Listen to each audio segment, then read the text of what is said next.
मैं प्रकाश आपका स्वागत करता हूं आपके अपने करंट हेवन के यूट्यूब चैनल पर। साथियों, आज है 2 अगस्त 2021 से जितने भी करंट अफेयर के इंपॉर्टेंट क्वेश्चन बने हैं उसके साथ हम लोग डिस्कस करेंगे स्ट्रैटेजी के और रिलेटेड फैक्ट। तो आप लास्ट तक जरूर बने रहिए। और डेली ये सेशन 6 बजे होता है और 6 बजे आप इसे डेली फॉलो करें। फिर इसके बाद किसी भी एग्जाम्स में अगर आप बैठते हैं तो कोई ऐसा एग्जाम्स नहीं होगा जहाँ पे इस सेशन से क्वेश्चन न पूछा जाए। तो उसमें करंट अफेयर के साथ साथ आपका स्ट्रेटजी के भी स्ट्रॉन्ग हो जाएगा। चाहे आप जिस भी एग्जाम्स का भी प्रिपरेशन करते हो, चाहे यूपी टेट हो, सी टेट हो, सुपर टेट हो, चाहे यूपी एसआई हो, यूपी ट्रिपल एससी हो, लेखपाल की वैकेंसी हो, यहाँ तक कि यूपीएससी तक के भी एग्जाम में यहाँ से प्रश्न आएंगे। तो चलिए हम लोग स्टार्ट कर लेते हैं। आज का पहला प्रश्न है दोस्तों, हाल ही में सीजीए, हाँ दोस्तों सीजीए यानी कि कंट्रोलर जनरल ऑफ अकाउंट्स के अनुसार राजकोषीय घाटा कितना पहुंचा है भारत का। दोस्तों अनुमान लगाया गया था 18.2% लक्ष्य था भारत का सालाना। तो दोस्तों 18.2% भारत का जो इस साल का राजकोषीय घाटा रहा दोस्तों, कितना रहा 18.2%। दोस्तों राजकोषीय घाटा आखिर होता क्या है? राजकोषीय घाटा का मतलब यह हो दोस्तों, भारत सरकार जितना व्यय करती है, मतलब जितना व्यय करती है उससे ज़्यादा उसके ऊपर कर्ज होता है। मतलब कि उसके पास आय से ज़्यादा अगर व्यय हो जाता है तो वही हो जाता है दोस्तों राजकोषीय घाटा। ये चीज़ याद रखेंगे। भारत सरकार अगर राजकोषीय घाटा में रहती है या फिर कोई भी राष्ट्र अगर राजकोषीय घाटा में रहता है तो उसके लिए बहुत सारे फायदे होते हैं दोस्तों। इसको हम लोग किसी दिन सेपरेट इकोनॉमिक्स के वीडियो में समझ लेंगे। दोस्तों एक बात यहाँ पे बताते हैं हम आपको, जो कंट्रोलर जनरल ऑफ अकाउंट्स हैं आपके, कौन है इस समय बता देंगे, मिस्टर दीपक दास दोस्तों। लेकिन कैग एक होते हैं दोस्तों, CAG, कैग यानी कि controller and auditor general. Controller and auditor general आपके कौन है तो बताएंगे GC मुर्मू, जो कि पहले पहले उपराज्यपाल रह चुके हैं दोस्तों। उपराज्यपाल रह चुके हैं आपके कहाँ के बताएंगे, जम्मू एंड कश्मीर के दोस्तों। लेकिन इस समय जम्मू एंड कश्मीर के जो उपराज्यपाल हैं आपके कौन है तो बताएंगे मनोज सिन्हा जी हैं दोस्तों, मनोज सिन्हा जी। और यह जो आपके CAG हैं इस समय कौन है दोस्तों, GC मुर्मू। ये किसके जगह पे आए हैं दोस्तों, के वेणुगोपाल के जगह पे आए हैं दोस्तों। अगर यहाँ पे बात हुआ ही है तो हम आपको सारे पदवी बता देते हैं जो आपके इंपॉर्टेंट है आपके लिए। मुख्य चुनाव आयुक्त दोस्तों कौन है, अभी हाल ही में चुने गए हैं, सुशील कुमार चंद्रा। दोस्तों याद रखेंगे सुशील कुमार चंद्रा, जो कि मुख्य चुनाव आयुक्त की जो एज होती है दोस्तों, या फिर अधिकतम 6 वर्ष की होती है या फिर अधिकतम 65 साल, दोनों में से जो पहले पूरा हो जाए दोस्तों। मुख्य न्यायाधीश आपके कौन है, chief justice of India CJI दोस्तों, ये भी हाल ही में चुने गए NV रमन्ना दोस्तों, याद रखेंगे दोस्तों। लोकसभा के अध्यक्ष ओम बिरला जी हैं, ये चीज़ आप याद रखेंगे। और RBI के गवर्नर दोस्तों इस समय कौन है बताएंगे, 25वें नंबर के शक्तिकांत दास जी हैं दोस्तों। इतनी बात अगर आप याद रखते हैं तो आपका किसी भी एग्जाम्स में बहुत सारी चीज़ें आपको यहाँ से देखने को मिल जाएंगी। अगला प्रश्न, हाल ही में किसने लॉन्च किया academy of credit and artificial intelligence कार्यक्रम दोस्तों। ये किसने लॉन्च किया है तो बता देंगे, हमारे देश के प्राइम मिनिस्टर दोस्तों नरेंद्र मोदी जी के द्वारा ये लॉन्च किया गया है। क्या दोस्तों तो याद रखेंगे, academic bank of credit and artificial intelligence कार्यक्रम, ये किसके द्वारा शुरू किया गया है या फिर लॉन्च किया गया है तो नरेंद्र मोदी जी द्वारा दोस्तों PM मोदी ने एकेडमिक बैंक ऑफ क्रेडिट सहित कई शिक्षिक या फिर कई शैक्षिक पहल शुरू किए हैं दोस्तों, जो उच्च शिक्षा एवं छात्रों के लिए कई प्रविष्टियां और निकास विकल्प प्रदान करेगी दोस्तों। एकेडमिक बैंक ऑफ क्रेडिट की परिकल्पना एक डिजिटल बैंक के रूप में की गई है जो किसी भी पाठ्यक्रम में एक छात्र द्वारा अर्जित क्रेडिट रखता है दोस्तों एकेडमिक बैंक ऑफ क्रेडिट बहुविषयक है, इसमें बहुत सारे विषय पढ़ाए जाएंगे और समग्र शिक्षा ग्रहण करने की उच्च शिक्षा में बहुप्रवेश और निकास की सुविधा के लिए एक प्रमुख साधन है दोस्तों। एकेडमिक बैंक ऑफ क्रेडिट और आर्टिफिशियल इंटेलिजेंस कार्यक्रम युवाओं को भविष्योन्मुख यानी कि भविष्य की तरफ अग्रसर करेगा दोस्तों।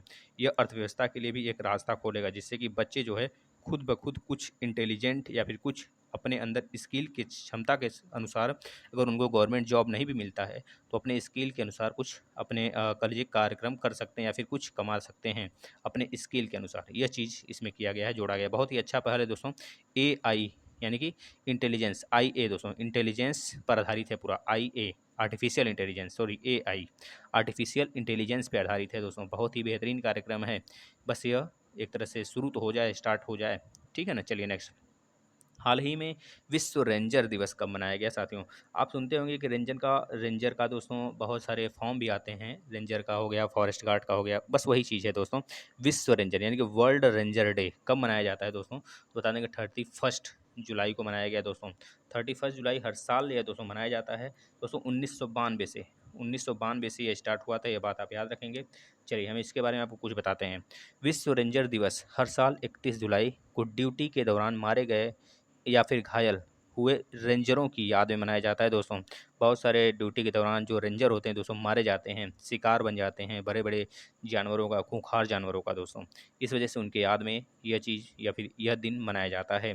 दुनिया की प्राकृतिक और सांस्कृतिक विरासत की रक्षा के लिए रेंजर्स द्वारा किए गए कार्य का जश्न जश्न मनाने के लिए मनाया जाता है दोस्तों। विश्व रेंजर दिवस उनके महत्वपूर्ण कार्यों का समर्थन करने का अवसर प्रदान करता है, जो पर्यावरण अभियान से लेकर शिक्षा तक है।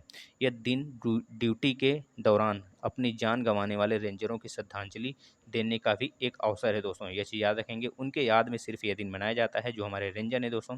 पहली बार 2007 में आयोजित किया गया था, लेकिन मनाए जाने की जो घोषणा हुई थी दोस्तों 1992 में आज ही के दिन इंटरनेशनल रेंजर फेडरेशन की स्थापना की गई थी। लेकिन कब से यह मनाया जाना स्टार्ट हुआ तो बताएंगे दोस्तों। अंतर्राष्ट्रीय रेंजर महासंघ की स्थापना तो हुआ था 1992 में, और उसके द्वारा यह सुनिश्चित किया गया 2007 से रेगुलर मनाया जाना दोस्तों। कब? 31 जुलाई को। ये चीज़ याद रखेंगे, आपसे पूछा जा सकता है। नेक्स्ट प्रश्न, हाल ही में भारत ने किस देश के साथ 36वां कारपेट युद्ध अभ्यास किया है दोस्तों? देखिए दोस्तों, कारपेट युद्ध अभ्यास दो देशों के साथ भारत करता है। एक तो अमेरिका के साथ करता है, एक तो इंडोनेशिया के साथ करता है। देखिए अभी हाल ही में जो संपन्न हुआ है इंडोनेशिया के साथ हुआ है दोस्तों। कहाँ पे हुआ है तो बता देंगे, हिंद महासागर में हुआ है दोस्तों। हम एक चीज़ आपको बताते हैं, हिंद महासागर का जो सबसे बड़ा द्वीप है वो कौन है दोस्तों? मेडागास्कर है। और मेडागास्कर सबसे बड़ा द्वीप है हिंद महासागर का। और सबसे छोटा द्वीप भी आपके हिंद महासागर में ही ये स्थित है दोस्तों, एशिया का। मालदीव। मालदीव एशिया का सबसे छोटा देश भी है और सबसे छोटा द्वीप भी है हिंद महासागर का। हिंद महासागर का सबसे बड़ा द्वीप दोस्तों मेडागास्कर है। अगर पूछा जाता है एशिया का हिंद महासागर में स्थित सबसे बड़ा द्वीप कौन सा है या फिर देश कौन सा है दोस्तों, द्वीपीय देश, तो बताएंगे दोस्तों बोर्नियो। बोर्नियो है, जो कि इंडोनेशिया का ही एक तरह से द्वीप है दोस्तों। अगर पूछा जाता है पूरे भारत में, सॉरी पूरे एशिया में सबसे बड़ा द्वीप कौन सा है, पूरे एशिया की बात करेगा, हिंद महासागर वहाँ पे नहीं जुड़ा होगा, तब पूरे एशिया की बात करेगा दोस्तों, तो आपका पता है कौन सा हो जाएगा? होकाइडो, होन्शु हो जाएगा दोस्तों। होन्शु जो कि एक जैपनीज द्वीप है। सो दोस्तों याद रखेंगे, जैपनीज द्वीप। जापान के 4 महत्वपूर्ण द्वीप हैं, Honshu, sorry Hokkaido, Honshu, Kyushu, Shikoku दोस्तों। ये चीज़ याद रखेंगे, क्रम से है, ये आपको याद रखना है दोस्तों। यहाँ पे बात हुआ इंडोनेशिया का, क्योंकि इंडोनेशिया के साथ भारत ने भी हाल ही में कारपेट का 36वां दोस्तों युद्ध अभ्यास शुरू किया था दोस्तों। इसमें भारत के सरयू सरयू नाम का दोस्तों आईएनएस से भारत को उसने उन्होंने शामिल लिया, इसमें शामिल किया गया। आईएनएस सरयू करके है, नवल शिप है दोस्तों, इंडियन नवल शिप आईएनएस। और दोस्तों एक गश्ती पोर्ट है जिसका नाम है अपतटी गश्ती पोत, उसको भी इसमें शामिल किया गया। इसके साथ बहुत सारे जैसे कि केआरआई, बंग, टोमो, इसमें यह भी सम्मिलित हुए थे। मतलब इस तरह के बहुत सारे गश्ती पोर्ट, गश्ती विमान भारत के सम्मिलित हुए। और इंडोनेशिया के साथ दोस्तों इस कोरोना महामारी के दौरान दोनों ने अपना युद्ध अभ्यास किया। तो उसमें युद्ध अभ्यास होता क्यों है आखिर? युद्ध अभ्यास इस वजह से होता है, जो हमारी बॉर्डर होती है दूसरों देशों के साथ, जिस देश के साथ होता है वह दोनों देश आपस में सुरक्षा प्रदान करें, या फिर जो उसको एक्स्ट्रा आता है, उसके पास एक्स्ट्रा अस्त्र शस्त्र है, उसके बारे में भारत को सिखा सकता है और भारत उसको सिखा सकता है। तो ये चीज़ याद रखेंगे दोस्तों। अगर दोस्तों यहाँ पे इंडोनेशिया की बात हुआ है तो इंडोनेशिया का सबसे बड़ा द्वीप आपको पता है बोर्नियो द्वीप है। बोर्नियो द्वीप पर ही इंडोनेशिया का जो जकार्ता कैपिटल था उससे शिफ्ट होकर बोर्नियो द्वीप पर कलिमंतर हो रहा है, क्योंकि बोर्नियो द्वीप या फिर कह लीजिए इंडोनेशिया का जो जकार्ता है सबसे तेज पूरे विश्व में डूबने वाला दोस्तों स्थान है, सबसे तेज डूबने वाला शहर है दोस्तों जकार्ता। सबसे ज़्यादा आइलैंड से मिलकर बनने वाला देश कौन सा है दोस्तों? इंडोनेशिया। लेकिन पूरे विश्व में सबसे बड़ा आइलैंड देश कौन सा है दोस्तों? ग्रीनलैंड। याद रखेंगे ग्रीनलैंड दोस्तों, जो कि आपको पता है दोस्तों सॉरी डेनमार्क का भाग हिस्सा है दोस्तों ग्रीनलैंड, जो कि आपका यूरोप का हिस्सा है। यूरोप कह लीजिए या फिर डेनमार्क तो हमारा हिस्सा है दोस्तों उत्तरी अमेरिका का, लेकिन डेनमार्क डेनमार्क का ही हिस्सा है एक ग्रीनलैंड दोस्तों, जो कि उत्तरी अमेरिका का ही भाग है दोस्तों, याद रखेंगे। लेकिन अगर बात किया जाए किस देश का है आपका ग्रीनलैंड, तो डेनमार्क का है। उस पर डेनमार्क अपना हक चलाता है, डेनमार्क का ही उस पर शासन चलता है। अगर बोला जाए दोस्तों पीएम कौन है आपके इंडोनेशिया का, तो बताएंगे जोको विडोडो हैं, वहाँ का करेंसी रुपया है दोस्तों। इंडोनेशिया और सिंगापुर के बीच में दोस्तों मलक्का जल संधि है, जिससे भारत होकर चाइना सी से व्यापार करता है दोस्तों ये चीज़ याद रखेंगे। भारत अभी हाल ही में भारत ने इंडोनेशिया से पाम ऑयल का निर्यात मतलब बढ़ा दिया है, मतलब कि वहाँ से खरीदने का आयात बढ़ाया हुआ है। अगर निर्यात की बात करें तो इंडोनेशिया सबसे ज़्यादा निर्यात करता है भारत को पाम ऑयल, याद रखेंगे दोस्तों। चलिए अगले प्रश्न की तरफ चलते हैं। हाल ही में भारत बिल भुगतान प्रणाली की नई सीईओ कौन बनी है दोस्तों, तो बता देंगे। जो नए सीईओ बनी हैं दोस्तों उनका नाम है नुपुर चतुर्वेदी। नुपुर चतुर्वेदी दोस्तों पहले ये किस में थी दोस्तों बता देंगे। यह भारत बिल भुगतान प्रणाली में अभी शामिल हुई हैं, लेकिन ये पहले पेयू पेयू और एयरटेल पेमेंट्स बैंक के पूर्व कार्यकारी नुपुर चतुर्वेदी अब किसका कार्यभार संभाली दोस्तों बता देंगे। भारत बिल भुगतान प्रणाली के सीईओ बन गई हैं। पहले किसकी थी दोस्तों तो बता देंगे। पहले पेयू जो PEAY पे यू, और एक है दोस्तों एयरटेल पेमेंट्स बैंक के ये सीईओ रह चुकी हैं दोस्तों। ये चीज़ याद रखेंगे। एयरटेल पेमेंट्स यानी कि जो हमारे पेमेंट्स बैंक है हमारे पास हमारे भारत में कितने हैं दोस्तों 5 हैं, प्लस एक कर लीजिए जियो आ गया है तो 6 हो गया है। ये चीज़ याद रखेंगे। चलिए अगले प्रश्न की तरफ चलते हैं दोस्तों। नेक्स्ट प्रश्न देखते हैं। हाल ही में किसे प्रतिष्ठित महाराष्ट्र भूषण सम्मान 2021 से सम्मानित किया गया दोस्तों तो याद रखेंगे आशा भोसले। आशा भोसले को दोस्तों तो हाल ही में महाराष्ट्र के सीएम जो आपके दोस्तों उद्धव ठाकरे द्वारा इनको सम्मानित किया गया है। महाराष्ट्र के सबसे कह लीजिए प्रतिष्ठित जो सम्मान है भूषण सम्मान, महाराष्ट्र भूषण सम्मान से सम्मानित किया गया दोस्तों आशा भोसले को। आशा भोसले दोस्तों एक चुनिंदा गायकों में से एक हैं दोस्तों जो अपने सुरों के लिए जानी जाती हैं दोस्तों। भोसले का करियर 1943 से शुरू हुआ था दोस्तों, करिए 7 दशकों तक चला। ये चीज़ याद रखेंगे दोस्तों। आशा भोसले को 2000 में सन 2000 में दादा साहब फाल्के पुरस्कार से भी नवाजा गया है, और सन 2008 में इनको पद्म विभूषण सम्मान से भी सम्मानित किया गया है, जो भारत का दोस्तों तीसरा सबसे प्रतिष्ठित अवार्ड है दोस्तों। पता है आपको भारत में 4 सिविलियन अवार्ड है। सबसे बड़ा भारत रत्न है, पद्म भूषण है, फिर पद्म विभूषण है, फिर उसके बाद दोस्तों पद्मश्री है। ये क्रम से हैं, याद रखेंगे, जिसकी शुरुआत 1954 से हुआ था दोस्तों। चलिए अगले प्रश्न की तरफ चलते हैं। हाल ही में कौन जीता प्रतिष्ठित आइजनर पुरस्कार दोस्तों। यह भी महत्वपूर्ण है दोस्तों आपके एग्जाम के लिए।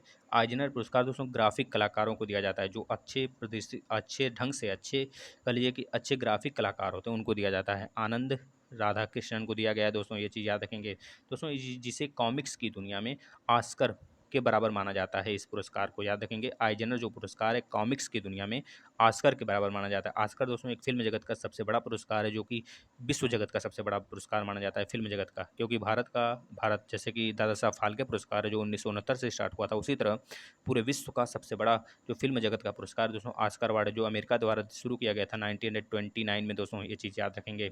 चलिए अगले प्रश्न की तरफ चलते हैं दोस्तों। ये याद रखेंगे आइजनर पुरस्कार जो कि एक तरह से कॉमिक्स पुरस्कार है दोस्तों, कॉमिक्स के रूप में दिया जाता है। जो सबसे प्रतिष्ठित कलाकार होते हैं ग्राफिक कलाकार, उनको दिया जाता है। इस बार का आनंद राधाकृष्णन को दिया गया है। चलिए अगले प्रश्न की तरफ चलते हैं दोस्तों। हाल ही में भारत के कितने टाइगर अभयारण्य को मिला CATS मान्यता दोस्तों। CATS मान्यता क्या है इसके बारे में बताएंगे, और कितने भारत के टाइगर रिजर्व इस समय हैं ये भी बताएंगे, और कितने को मिला है ये भी बताएंगे दोस्तों 14 बाघ अभयारण्यों को 29 जुलाई 2021 को अंतर्राष्ट्रीय बाघ दिवस के अवसर पर विश्व या फिर वैश्विक संरक्षण सुनिश्चित बाघ मानकों यानी कि ग्लोबल कंजर्वेशन एजर्ड टाइगर स्टैंडर्ड यानी कि CATS की मान्यता प्राप्त हुई दोस्तों। वो कौन कौन से दोस्तों हैं याद रखेंगे। मधुमलाई और अन्नामलाई जो कि तमिलनाडु में स्थित हैं, बांदीपुर टाइगर रिजर्व जो कि कर्नाटक में स्थित है, पराम्बीकुलम टाइगर रिजर्व जो कि केरल में स्थित है, सुंदरबन टाइगर रिजर्व जो कि पश्चिम बंगाल में स्थित है, दुधवा टाइगर रिजर्व दोस्तों उत्तर प्रदेश में स्थित है, वाल्मीकि टाइगर रिजर्व जो कि बिहार में स्थित है, पेंच टाइगर रिजर्व दोस्तों महाराष्ट्र और मध्य प्रदेश के बॉर्डर पर स्थित है दोस्तों। के बाद सतपुड़ा, कान्हा और पन्ना टाइगर रिजर्व ये भी मध्य प्रदेश में स्थित है। इतनी बात याद रखेंगे। इसका राइट आंसर क्या हो जाएगा दोस्तों बता देंगे 14। इस समय भारत में कितने टाइगर रिजर्व हैं दोस्तों 52 हैं। ये चीज़ याद रखेंगे। एक कार्यरत है दोस्तों 51 टोटल हैं। पहले 50 थे लेकिन अब फिलहाल में 52 है दोस्तों। याद रखेंगे 52 टाइगर रिजर्व भारत में हो गए हैं। चलिए नेक्स्ट। हाल ही में किस बैंक ने ब्लॉकचेन में हिस्सेदारी खरीदी है दोस्तों तो बता देंगे। उपरोक्त तीनों यानी कौन कौन से HDFC भी, ICICI भी, एक्सिस भी, तो जो इन तीनों ने ब्लॉकचेन में अपनी हिस्सेदारी खरीदी है, यह बात याद रखेंगे। चलिए कल के प्रश्न की तरफ चलते हैं जो आपसे पूछा गया था दोस्तों। हाल ही में कौन भारतीय राज्य ट्रांसजेंडर व्यक्तियों के लिए नौकरी में आरक्षण देने वाला पहला राज्य बना है दोस्तों तो बता देंगे। कौन बना है साथियों। इस तरह का कर्नाटक करने वाला दोस्तों बना है पहला राज्य। याद रखेंगे कर्नाटक ने बहुत अच्छा पहल निकाला है दोस्तों। चलिए अगले प्रश्न की तरफ चलते हैं जो आपका क्वेश्चन ऑफ द डे है।